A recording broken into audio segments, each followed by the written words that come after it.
Okay, in this video I will show you how to connect your Microsoft Surface Pro 12 to a monitor.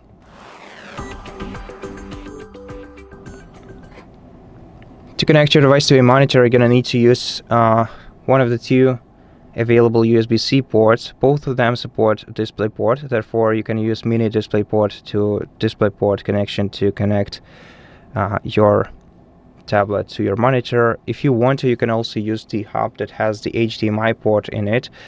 This hub has to be connected to your USB-C port using the USB-C ending, and then on the other side you will have the the HDMI port where you have to insert your HDMI cable, then insert the other side of the cable into your external monitor, and then your devices will be connected. Just make sure that your monitor is separately charged using the charging cord, using the charging cable, and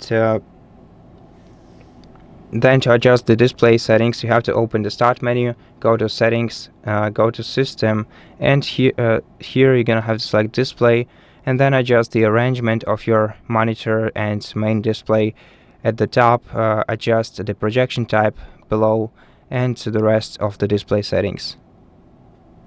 And that's it. Thank you for watching this video. If it helped you, please consider subscribing to our channel, leave us a like in the comment below, and I'll see you in the next one.